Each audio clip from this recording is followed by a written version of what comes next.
جی السلام علیکم۔ وعلیکم السلام، میں امرین قیوم بات کر رہی ہوں اسلام آباد سے۔ میں ایک ہاؤس وائف ہوں اور میرے ہسبینڈ پرائیویٹ جاب کرتے ہیں۔ میں مہنگائی کے بارے میں بات کرنا چاہتی ہوں کہ مہنگائی جو ہے وہ دن بدن بڑھتی جا رہی ہے اور گزارا مشکل ہو رہا ہے۔ ہم بچوں کے اسکول کی فیس دیں یا گھر کا خرچہ چلائیں، اور اب تو اگر آپ دیکھیں تو ڈالر کی جو پرائس ہے وہ بھی کم ہو گئی ہے اور جو روپے کی ویلیو ہے وہ بھی مستحکم ہو گئی ہے۔ اور دوسری بات یہ کہ اب تو رمضان المبارک بھی آ رہا ہے، لیکن جو ہے بیسک کوموڈیٹیز کی پرائس بالکل کم نہیں ہو رہی ہے۔ تو خدا را آپ اپنا وعدہ پورا کریں اور مہنگائی کو کنٹرول کریں۔ اگر آپ یہ نہیں ہو سکتا تو پھر آپ جو ڈے فرسٹ سے کہہ رہے ہیں کہ آپ کو گھبرانا نہیں ہے، تو پھر آپ ہمیں گھبرانے کی اجازت دے دیں۔ جی امرین، بالکل آپ نے وہ بات کی جو کہ آپ یقین کریں کہ اب تک ہماری صرف اور صرف کانسنٹریشن اگر باقی ساری چیزیں ایک طرف ہیں تو مہنگائی ایک طرف ہے۔ اور مہنگائی کے اندر آپ نے تھوڑا سا سمجھنا ہے، کیونکہ مہنگائی تو کئی چیزوں کی ہے نا۔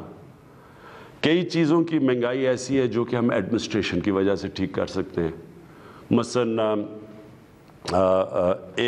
یعنی اگر ایک دکان میں ایک قیمت آ رہی ہے اور دوسری دکان اور کوئی قیمت دے رہی ہے اور چیز تو وہی ہے، تو یہاں تو ایڈمنسٹریٹو سٹیپس لے سکتے ہیں اور ہم پورا اس کے اوپر بھی زور لگا رہے ہیں۔ ایک مہنگائی یہ، اور یہ بھی آپ نے سمجھنا ہے، وہ مہنگائی یہ ہے کہ ایک کسان سبزیاں یا جو بھی اپنی پیداوار ہے وہ ایک قیمت کے اوپر وہ لے کے جاتا ہے مارکیٹ کے اندر، لیکن اس مارکیٹ سے جب وہ چیز جاتی ہے شہر میں یعنی ریٹیل میں، یعنی جب آپ کے پاس پہنچتی ہے تو اس کے اندر ایک بہت بڑا فرق آ جاتا ہے۔ وہ کسان بیچارے کو پورے پیسے نہیں ملتے۔ میں نے کسانوں کو ملا جا کے، تو کسانوں نے کہا جی ہمارا تو مشکل سے خرچہ پورا ہو رہا ہے جو ہم اپنی پیداوار یا جو سبزیاں بتا رہے تھے، لیکن وہی سبزی جب وہ جا رہی ہے شہر کے اندر تو وہاں وہ دگنی سے بھی زیادہ قیمت پہ بک رہی ہے۔ تو جو بیچ میں مڈل مین ہے وہ بہت بڑے پیسے بنا رہا ہے۔ اس کا اب ہم ایک توڑ لے کے آئے ہیں اور انشاءاللہ یہ شروع بھی ہو گیا۔ ہم نے آہستہ آہستہ ایکسپیریمنٹ کر رہے ہیں کہ ہم ڈائریکٹلی وہ جو منڈی سے ایک اس طرح چیز کریں کہ ڈائریکٹلی وہ چیزیں جائیں گی لوگوں کے پاس اور وہ کسان کو بھی زیادہ پیسہ مل جائے گا، اور جو لوگ ہیں جو شہر کے اندر لوگ ان کے لیے بھی قیمتیں کم ہو جائیں گی۔ یہ ایک پوری نئی چیز کر رہے ہیں کیونکہ ایک نیا سوچ لے کے آ رہے ہیں، اور یہ شروع ہو گیا لاہور میں، ہم نے اب کئی جگہ شروع کیے ہیں، یا اب اسلام آباد میں شروع کرنے لگے، یہ شہروں کے اندر اب ہم کرنے لگے۔ اس سے بھی فرق پڑے گا۔ ایک تیسرا طریقہ ہے، ایک تیسری وجہ ہے، وہ ہے جو میں شروع میں آپ کو کہتا ہوں کہ جب روپیہ مثلا ہمارا روپیہ اب آپ ہمارے آنے کے بعد 107 روپیہ تھا، ہمارے آنے سے پہلے روپیہ 124 تھا، لیکن اس سے 6-7 مہینے پہلے 107 کا تھا، یعنی 2018 کی شروع میں تقریباً 107 روپے کا ڈالر تھا، اور وہ 2018 کے بعد وہ بڑھتے بڑھتے پہنچ گیا 160 روپے پہ۔ اور اب اللہ کا کرم ہے کہ ہماری اکانومی سٹیبل ہو رہی ہے تو روپیہ بھی مضبوط ہوتا جا رہا ہے۔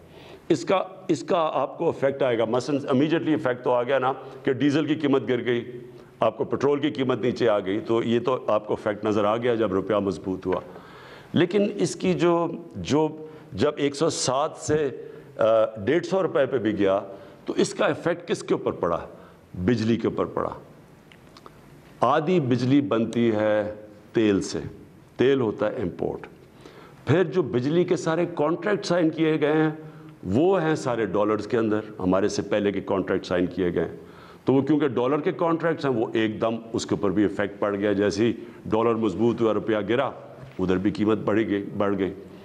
پھر جب ڈیزل مہنگا ہوا، ساری ٹرانسپورٹ مہنگی ہو گئی، ساری چیزوں کے اوپر اس کا کاسٹ چلا گیا۔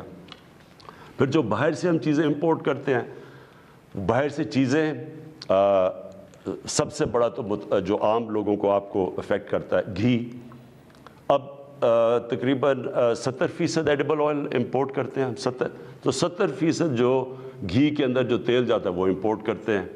پھر دالیں، سب سے افسوسناک چیز یہ ہے کہ ہم نے ابھی تک ایک وہ زرعی ملک، ہم 70% دالیں اپنی امپورٹ کرتے ہیں، تو یہ ساری چیزیں مہنگی ہو گئیں۔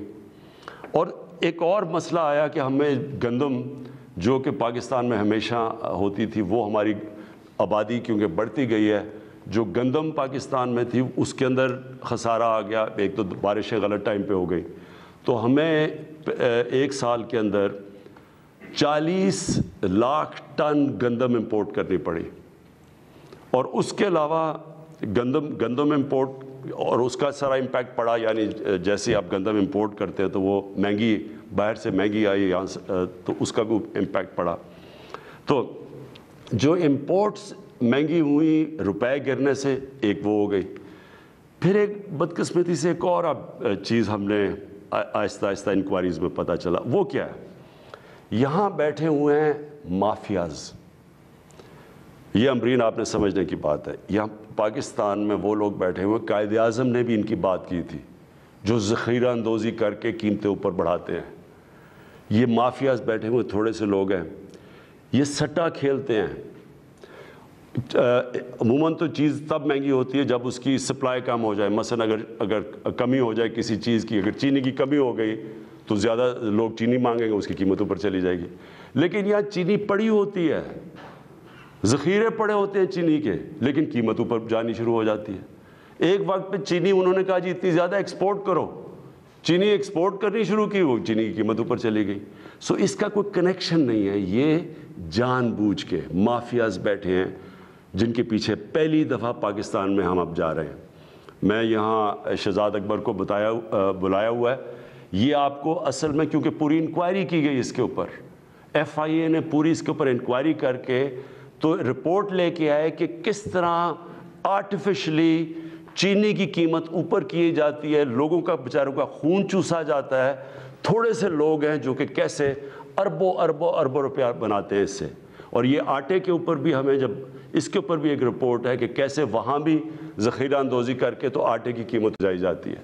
تو یہ میں صرف آپ کو اس لیے بتا رہا ہوں، اس کے مختلف طریقے ہیں، لیکن یہ آپ یقین کر لیں امرین، گھبرانے کی آپ کو ضرورت اس لیے نہیں ہے کہ سارا وقت ہم اس کے اوپر کام کر رہے ہیں، یا تو ہمیں گورنمنٹ کو فکر نہ ہو اس کے اوپر سارا وقت ہم کوشش کر رہے ہیں کہ ہم یہ کنٹرول کریں۔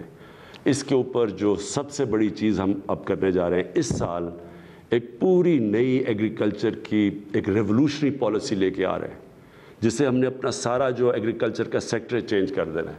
اس میں سے پہلے ہم انفارمیشن ٹیکنالوجی کا استعمال کر کے پہلے سے پتہ چل جائے گا کہ کون سے سیزن میں کس چیز کی کمی ہوتی ہے، تاکہ کسی قسم کی شارٹیج آگے سے نہ ہو، تاکہ شارٹیج کی وجہ سے قیمتیں اوپر نہ چلی جائیں۔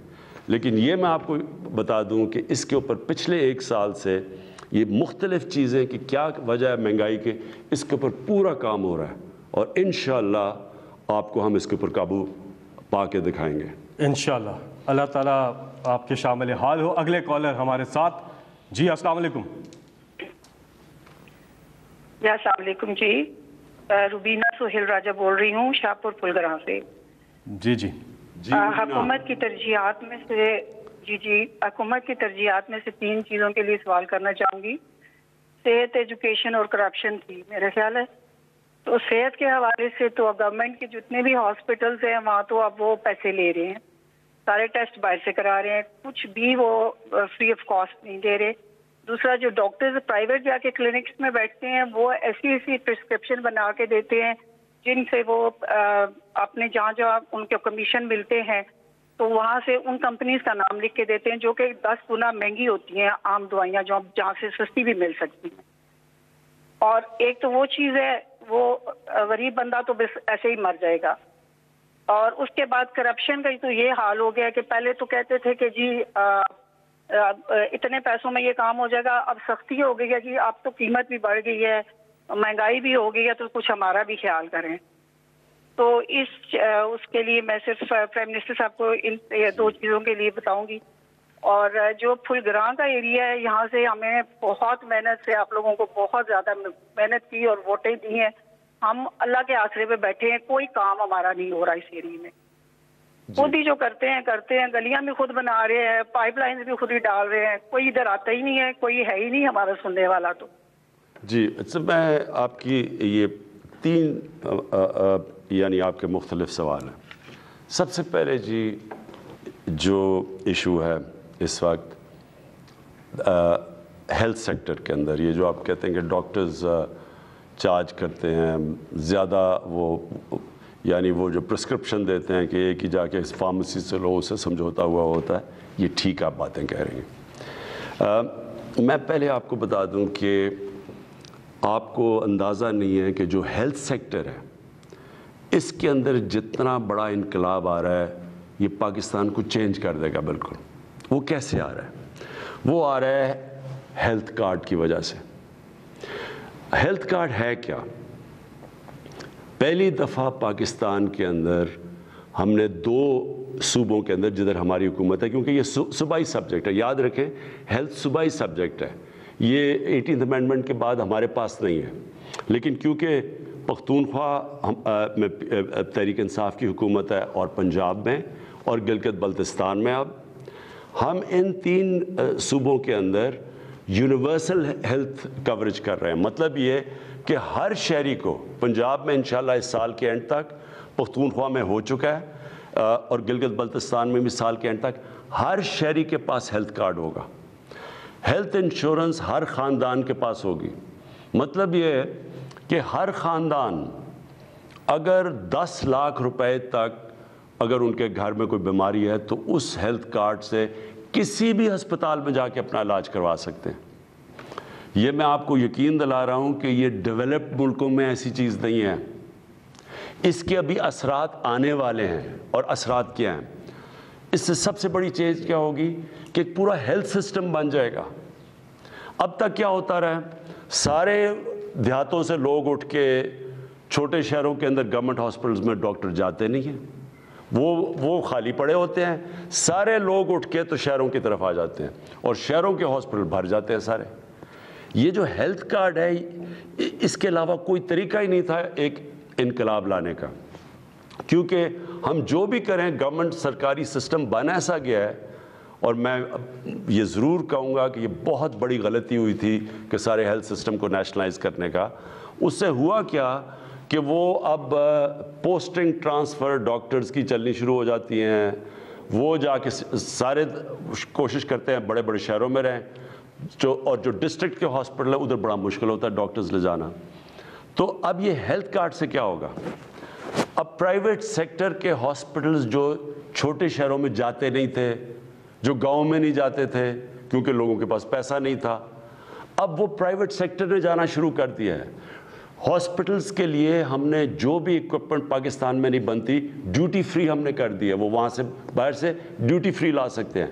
ہم ایک اور کام کرنے جا رہے ہیں. اوقاف کی زمینیں جو پڑی ہوئی ہیں، جو گورنمنٹ کی زمینیں پڑی ہوئی ہیں، جو ویکیو ٹرسٹ کی زمینیں پڑی ہوئی ہیں، ان کے اندر ہم بڑے سستی قیمت پہ انوائٹ کریں گے کہ پرائیویٹ سیکٹر آ کے ہاسپٹلز بنائیں. اصل میں زمین مہنگی ہوتی ہے تو اس کی وجہ سے وہ نہیں آتے. تو ڈیوٹی فری ایکوپمنٹ بھی ملے گی، سستی زمین بھی پرائیویٹ سیکٹر کو دیں گے. اس کے بعد ہیلتھ کارڈ کی وجہ سے کوئی بھی غریب آدمی جائے گا اور اس ہاسپٹل میں علاج کروا سکتا ہے. تو اس سے انشاءاللہ آنے والے دنوں میں ایک ہاسپٹلز کا نیٹ ورک بن جائے گا. اور لوگوں کو کیونکہ ان کے پاس اپرچونٹی ہوگی کہ اگر میرے پاس ہیلتھ کارڈ ہے تو جو ہاسپٹل اچھا علاج کرے گا میں ادھر جاؤں گا. تو ہاسپٹلز میں کمپٹیشن ہوگی پھر. تو یہ انشاءاللہ ایک انقلاب جو آ رہا ہے یہ آنے والے آپ دنوں میں آپ دیکھیں گے. آپ کا دوسرا پوائنٹ. پرائم منسٹر صاحب ہمیں ایک بریک پہ جانا ہے اور اس دوسرا سوال کا جواب آپ سے گزارش ہے کہ بریک کے بعد دیجیے گا.